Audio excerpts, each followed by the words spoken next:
নমস্কাৰ ছাত্ৰ ছাত্ৰীসকল, মই তুলিকা শৰ্মা তোমালোক আটাইকে গণিতৰ একক ছাৰ ক্লাছলৈ স্বাগতম জনাইছো। আজি আমি তোমালোকৰ পাঠ্যপুথিৰ ৬ষ্ঠ অধ্যায় পৰিসীমা আৰু কালি পাঠটিৰ আন এটি অংশ আৰম্ভ কৰিবলৈ ওলাইছো। এই অংশটিত কি আছে আমি চাওঁ আহা।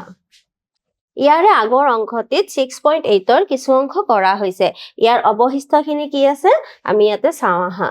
ইয়াতে প্ৰথম প্ৰশ্নটোত কি আছে 34 সেন্টিমিটাৰ দৈৰ্ঘ্য আৰু 23 সেন্টিমিটাৰ প্ৰস্থৰ ফটো এখনত ফ্ৰেম লগাবলৈ কিমান দৈৰ্ঘ্যৰ কাঠৰ পট্টিৰ প্ৰয়োজন হ'ব। প্ৰথমতে আমি কি চাব লাগিব যে ইয়াতে যে ফটোখন উলিয়াব দিছে তাৰ আমি পৰিসীমা উলিয়াব লাগিব নে কালি উলিয়াব লাগিব। তাৰ কাৰণে আমি দেখিছো যে ফ্ৰেম লগাবলৈ ফ্ৰেম সাধাৰণতে ক'ত লগোৱা হয়, ফটোখনৰ চাৰিও কাষটোত ফ্ৰেম লগোৱা হয়। গতিকে আমি কি উলিয়াব লাগিব, ইয়াত পৰিসীমা উলিয়াব লাগিব। গতিকে ইয়াত আকাৰটো কেনেকুৱা হ'ব, আয়তাকাৰ। গতিকে ইয়াত আমি লিখিব পাৰো দৈৰ্ঘ্য কিমান দিয়া আছে 34 সেন্টিমিটাৰ। তাৰপিছত প্ৰস্থ কিমান দিয়া আছে 23 সেন্টিমিটাৰ। গতিকে আমি পৰিসীমাটো উলিয়াই লওঁ।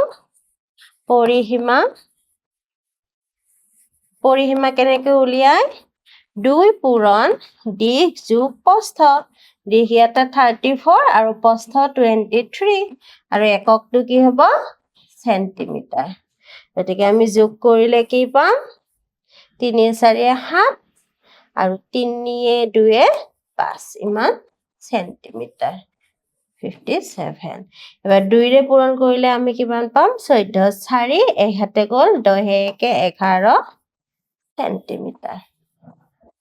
গতিকে আমাক কৈছে কিমান দীঘৰ আমাক কাঠৰ পট্টিৰ প্ৰয়োজন হ'ব। এতেকে কাঠৰ পট্টিৰ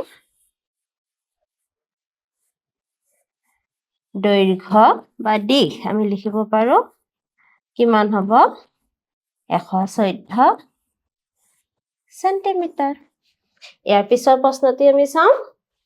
এডাল তাঁৰ 42 সেন্টিমিটাৰ দীঘল। যদি তাঁৰডাল আয়ত গঠন কৰিবলৈ ব্যৱহাৰ কৰা হয় তেন্তে আয়তটোৰ সম্ভাৱ্য দৈৰ্ঘ্য আৰু প্ৰস্থ কিমান হ'ব। লগতে গঠন হোৱা আয়তটোৰ আমাক কালি উলিয়াব দিয়া হৈছে। গতিকে আমাক এইটো কি দিয়া আছে 42টো আয়তটোৰ পৰিসীমা দিয়া আছে। গতিকে আমি কি বুজিলো, ইয়াত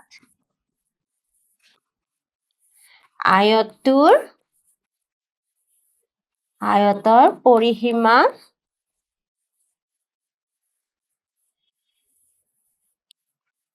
কিমান দিয়া আছে 42 সেন্টিমিটাৰ। গতিকে আমি আয়তৰ পৰিসীমা জানো কেনেকে, 2 পূৰণ দীঘ যোগ প্ৰস্থ আৰু এইটো কিমান পাম 42 সেন্টিমিটাৰ। গতিকে আমি এইটো দীঘ আৰু প্ৰস্থ যোগ কৰি কিমান পাম, আমি দুয়োফালে 2ৰে হৰণ কৰি দিব পাৰো। 42ক 2ৰে হৰণ কৰিলে আমি কি পাম 21 সেন্টিমিটাৰ। গতিকে আমি কি কৰিব পাৰো, ইয়াৰ সম্ভাৱ্য দৈৰ্ঘ্য আৰু প্ৰস্থ আমি 21 মুঠ 21 হোৱাকৈ ল'ব পাৰো। গতিকে সম্ভাৱ্য দীঘ কিমান ধৰিব পাৰো আমি 11 সেন্টিমিটাৰ যদি ধৰো তেতিয়াহ'লে প্ৰস্থ কিমান হ'ব 10 সেন্টিমিটাৰ।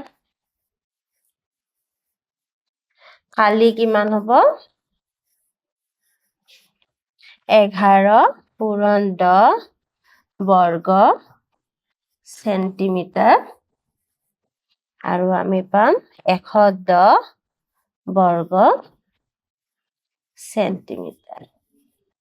এতিয়া ইয়াৰে উত্তৰটো এইটোৱে হয় বুলি আমি ক'ব নোৱাৰো তোমালোকে যদি কোনোবাই সম্ভাৱ্য দিশ ইয়াতে 12 লিখা তেতিয়া প্ৰস্থ কি হ'ব 9 হৈ যাব আৰু তেতিয়া কালি আমি 12 আৰু 9 কি কৰিব লাগিব পূৰণ কৰিব লাগিব গতিকে সম্ভাৱ্য দিশ আৰু প্ৰস্থ তোমালোকে বেলেগ বেলেগ ল'ব পাৰা আৰু ঠিক সেইদৰে কালিটো কি হ'ব বেলেগ বেলেগ হ'ব পাৰে ইয়াৰে পিছৰ প্ৰশ্নটি আমি চাইছো 150 মিটাৰ বাহুৰ বৰ্গাকৃতিৰ উদ্যান এখনৰ প্ৰতি মিটাৰত 25 টকা হাৰত চাৰিওকাষে বেৰ দিয়াৰ খৰচ নিৰ্ণয় কৰা আমাক কৈছে উদ্যানখনৰ এটা বাহুৰ দিশ ইয়াত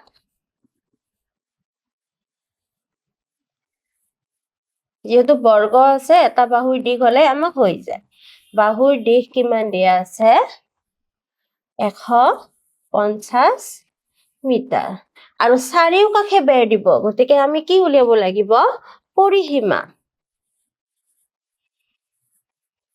উলিয়াব লাগিলে আমি কি কৰিব লাগে 4 পূৰণ বাহুৰ দিশ গতিকে 4 পূৰণ 150 মিটাৰ আমি কিমান পাম 60 আৰু 0 600 মিটাৰ পাম আৰু আমাক ইয়াত কি কৈছে 25 টকা হাৰত গতিকে 1 মিটাৰত যদি 25 টকা হয় আমি 600 মিটাৰত কিমান পাম খৰচটো আমি উলিয়াম 600 পূৰণ 25 টকা এটো পাৰ মিটাৰ ওলাব গতিকে এতিয়া আমি যদি পূৰণ কৰো 30ৰ 0 3 হাতে গ'ল 12 তেনে 15 আৰু দুটা 0 গতিকে আমি কিমান পালো 15,000 টকা গতিকে আমি প্ৰথমতে পৰিসীমানে কালি উলিয়াই চাব লাগিব তাৰ পিছত প্ৰশ্নটো দিয়া মতে আমি কি কৰিব লাগিব সমাধানটো কৰিব লাগিব ইয়াৰ পিছত চাইছো কি দিছে 180 মিটাৰ দৈৰ্ঘ্য আৰু 145 মিটাৰ প্ৰস্থৰ আয়তাকৃতিৰ উদ্যান এখনত প্ৰতি মিটাৰত 24 টকা হাৰত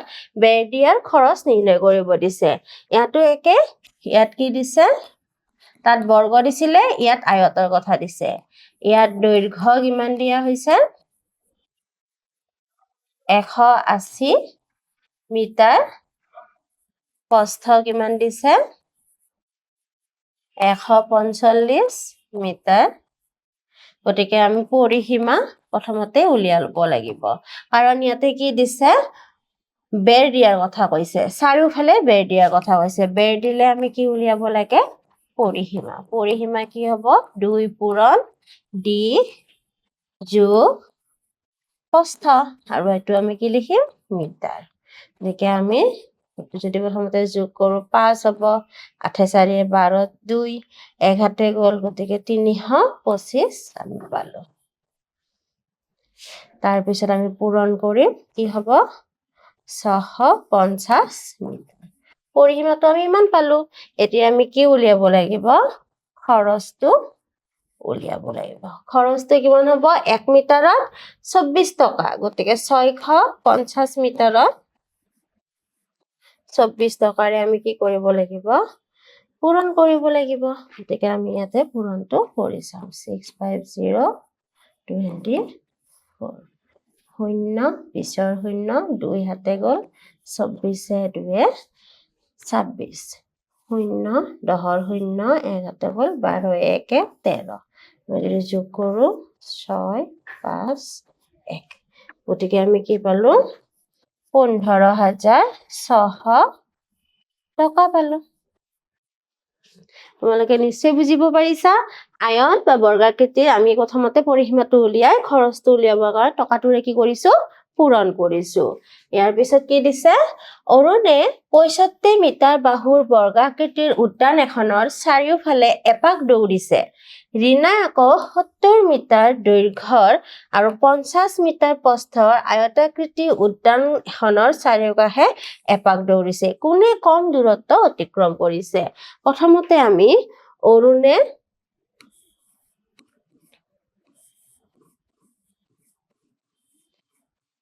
কিমান দৌৰিছিল আমি চাওঁ অৰুণে দৌৰিছিল আমি ইয়াতে দেখিছো অৰুণে বৰ্গাকৃতি উদ্যান এখন দৌৰিছে গতিকে 4 পূৰণ বাহুৰ দিশ হ'ব মিটাৰ আমি পূৰণ কৰিলে কি পাম 4 5 গুণ 20ৰ 0 2 হাতে গ'ল 24 2 26 মিটাৰ এইবাৰ ৰীণাই কিমান দৌৰিছিলে ৰীণাই দৌৰিছিল ৰীণাই কেনেকুৱা ধৰণৰ উদ্যান দৌৰিছিলে আয়তাকৃতিৰ উদ্যান গতিকে দিশ আৰু প্ৰস্থ দুটা আছে তাৰ পৰিসীমা উলিয়ালে আমি 2 পূৰণ প্ৰথমতে দিশটো লম 70 যোগ প্ৰস্থটো কিমান আছে 55 55 মিটাৰ গতিকে আমি যদি যোগ কৰো 2 পূৰণ 5 হাতে পাছে 12 ইমান মিটাৰ কিমান পাম আমি 50 আৰু 2 250 মিটাৰ পাম গতিকে আমি ইমান মিটাৰ দেখিলো গতিকে কোনে কম দৌৰিছিলে সুধিছে আমি দেখিছো ৰীণাই কম দৌৰিছিলে কিমান কম দৌৰিছিলে দেখা গ'ল ৰীণাই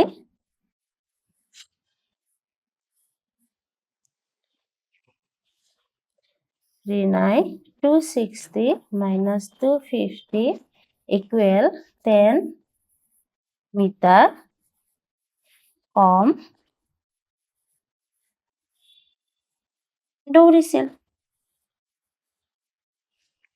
গতিকে তোমালোকে নিশ্চয় বুজিব পাৰিছা ইয়াৰ পিছত কি দিছে অনুপমে 14 মিটাৰ দীঘল আৰু 12 মিটাৰ বহল প্ৰেক্ষাগৃহৰ মজিয়াখন বৰ্গাকৃতিৰ টাইলছ ব্যৱহাৰ কৰিছে আৰু যদি প্ৰতিটো বৰ্গাকৃতিৰ টাইলছৰ বাহুৰ দৈৰ্ঘ্য 2 মিটাৰ হয় তেন্তে প্ৰেক্ষাগৃহৰ মজিয়াখন থাকিবলৈ প্ৰয়োজন হোৱা টাইলছৰ সংখ্যা নিৰ্ণয় কৰিব দিছে গতিকে আমি প্ৰথমতে কি উলিয়াম মজিয়াখনৰ কালি উলিয়াব লাগিব কাৰণ আগুৰি আছে মজিয়া বুলি কওঁতে আমি কি বুজিছো যে ঠাইখিনি আগুৰি আছে আগুৰি থাকিলে আমি পৰিসীমা উলিয়াম নে কালি উলিয়াম নিশ্চয় কালি উলিয়াম গতিকে মজিয়াখনৰ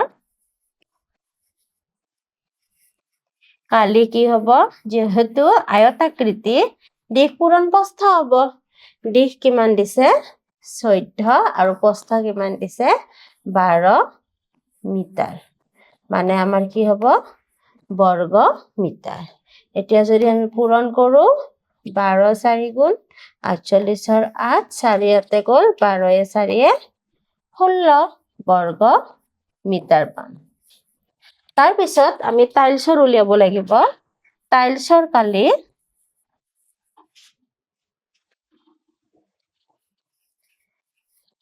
কালি কি পাম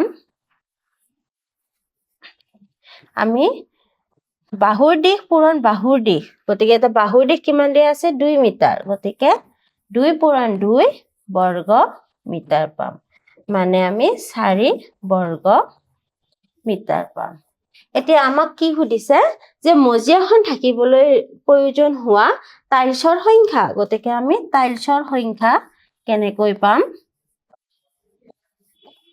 টাইলছৰ সংখ্যা আমি আগৰ কালিটোক 168 বাই বৰ্গ টাইলছৰ কালিৰে হৰণ কৰি দিম ইমানখন বা ইমানটা আমি লিখিব পাৰো আৰু হৰণ কৰিলে কিমান পাম 4 4 গুণ 16 4 2 গুণ 8 গতিকে আমি কিমানখন টাইলছ পালো 42 খন গতিকে ইয়াৰ পিছৰ প্ৰশ্নটো চাইছো 11 মিটাৰ দীঘল আৰু 6 মিটাৰ বহল মাটি এডোখৰত ফুল ৰুবৰ কাৰণে 2 মিটাৰ দীঘল বৰ্গাকাৰ 6 ডোখৰ মাটি চহোৱা হৈছে বাকি থকা মাটিখিনিৰ কালি উলিয়াব দিছে গতিকে প্ৰথমতে আমি মাটিডৰাৰ কালি উলিয়াই লম মাটিডৰাৰ কালি আমি কিমান পাইছো দিশ পূৰণ প্ৰস্থ 11 পূৰণ 6 বৰ্গ মিটাৰ হ'ব আৰু পূৰণ কৰিলে আমি কি পাম 66 বৰ্গ মিটাৰ পাম তাৰ পিছত আমাক কৈছে এডোখৰ মাটিৰ কি কৰা হৈছে চহোৱা মাটি কালি উলিয়াব লাগিব এডোখৰ চহোৱা মাটিৰ কালি আমি কি পাম বৰ্গাকৃতি বুলি কোৱা হৈছে গতিকে আমাক 2 মিটাৰ দিছে 2 পূৰণ 2 বৰ্গ মিটাৰ। গতিকে আমি কি পালো 4 বৰ্গ মিটাৰ। গতিকে আমাক এনেকুৱা কেইডোখৰ মাটি দিছে 6 ডোখৰ।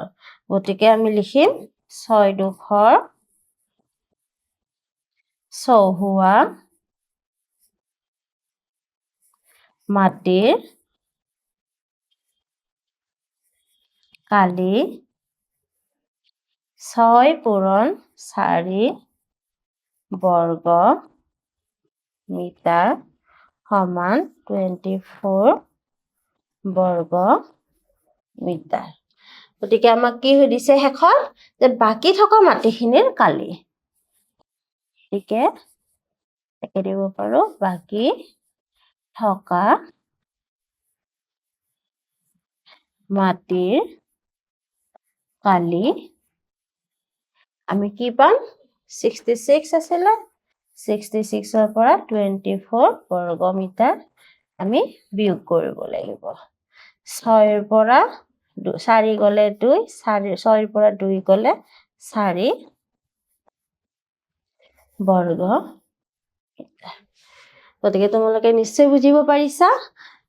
আমি কি কৰিলো প্ৰথমতে আমি মাটিখিনি এনেকুৱা ধৰণৰ এইটো মাটি হ'ব তাতে 6 ডৰা মাটি বৰ্গাকৃতিৰ মাটি কি কৰিছে চহাইছে